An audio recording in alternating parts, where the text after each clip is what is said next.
It was supposed to be a quiet afternoon. The kind of simple day my husband and I didn't get very often anymore.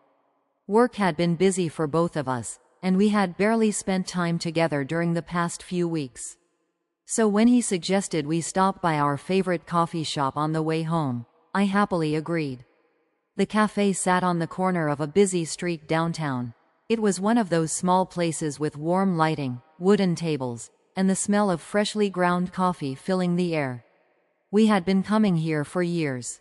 The same barista recognized us the moment we walked in and smiled.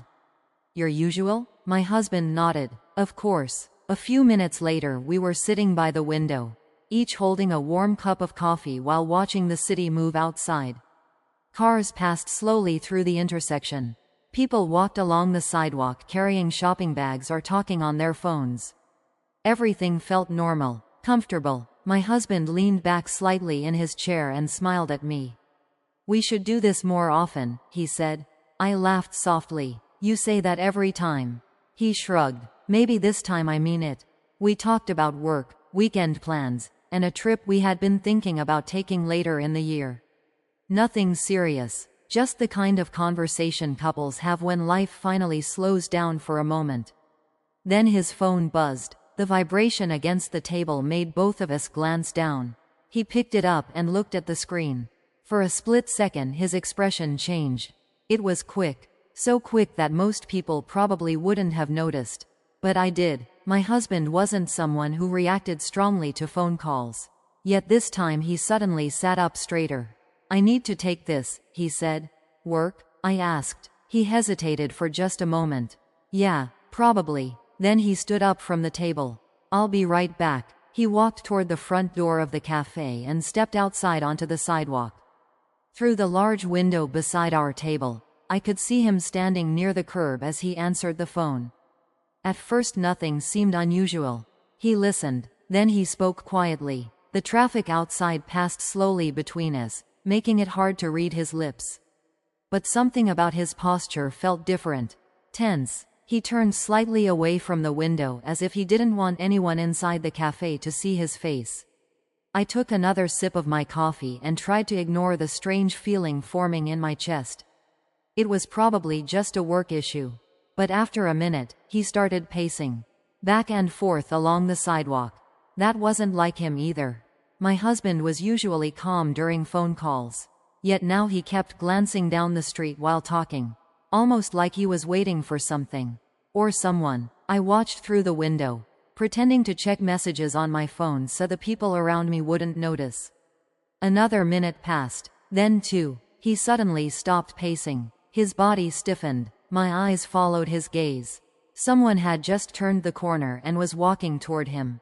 A woman. She slowed down when she reached him. They stood face to face on the sidewalk. My husband ended the phone call.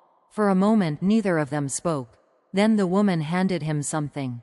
A small envelope. My stomach tightened instantly. He looked down at the envelope as if he already knew what was inside.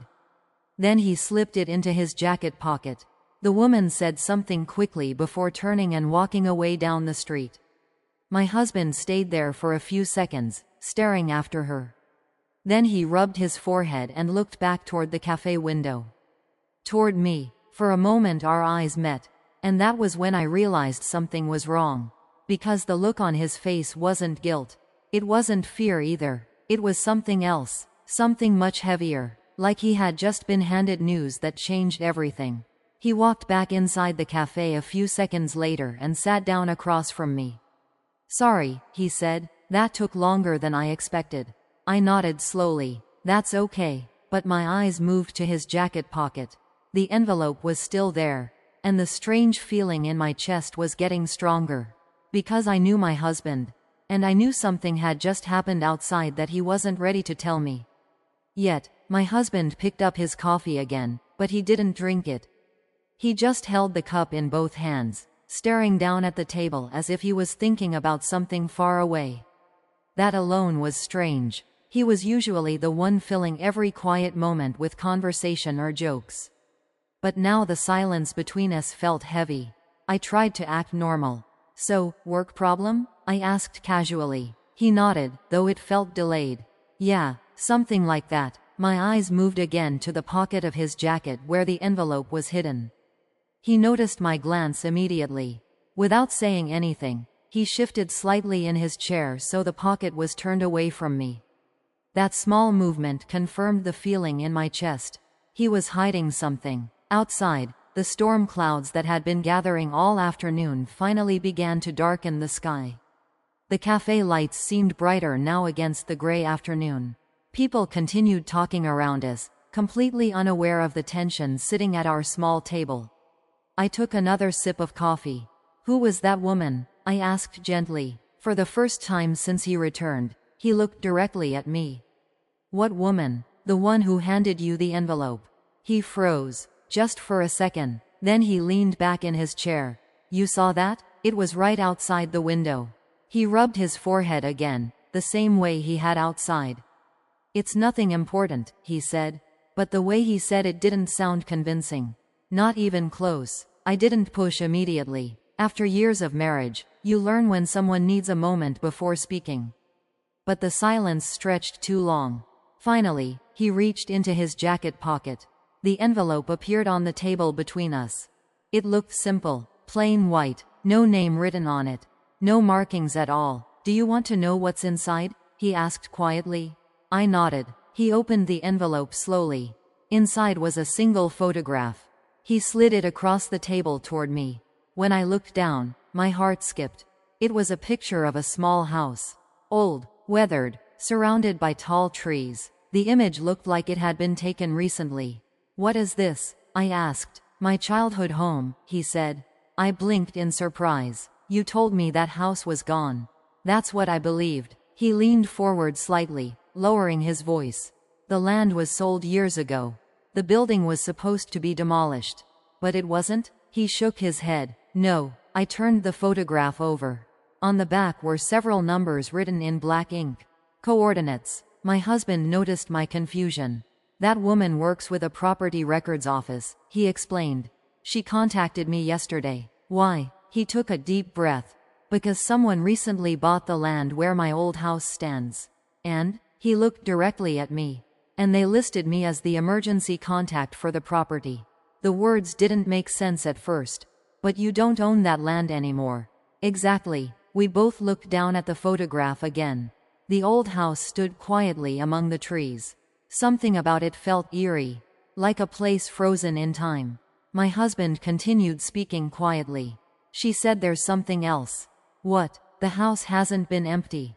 A chill moved through me. "What do you mean?" He tapped the photograph. "Someone has been living there." My mind raced through possibilities. A squatter, a caretaker, maybe someone who bought the property. But the expression on my husband's face told me it wasn't that simple. "What's wrong?" I asked. He looked down at the photograph again. "The neighbors reported lights turning on at night." "That's not strange, except the electricity was disconnected 10 years ago." The cafe suddenly felt much colder. I stared at the house in the photograph. Then back at him. "Why did she give this to you?" His voice dropped even lower now. "Because whoever is living there has been telling people that the house still belongs to my family." I blinked slowly. "But your family sold it." "Yes." "Then why would someone say that?" He didn't answer immediately. Instead, he slid the photograph back into the envelope. Then he said something that made the entire situation feel even stranger. "Because they're using my name." The cafe noise around us suddenly felt distant. "Your name?" I repeated. He nodded slowly. "Yes." Outside the window, the sky had grown darker. Rain began falling softly against the glass. And as I looked at the envelope on the table, a quiet realization settled in my mind. Whatever was happening at that old house was about to pull us into something neither of us expected. For several seconds neither of us spoke. Rain had started falling harder outside the cafe window, the drops sliding slowly down the glass like thin silver lines. The quiet chatter around us continued, but it felt distant now. My eyes stayed on the envelope resting between us. "Someone is using your name?"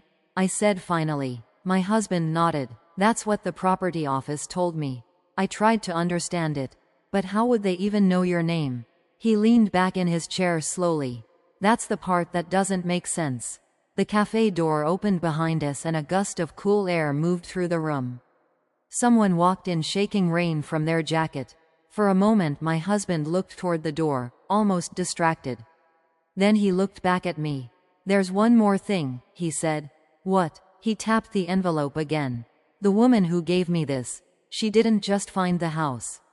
I waited. "She found letters." "Letters?" He nodded. "Several of them were sent to the property office asking about repairs for the house. And they were signed with my name." A chill moved through me. "So someone has been pretending to be you?" "Yes, but why?" He shook his head slowly.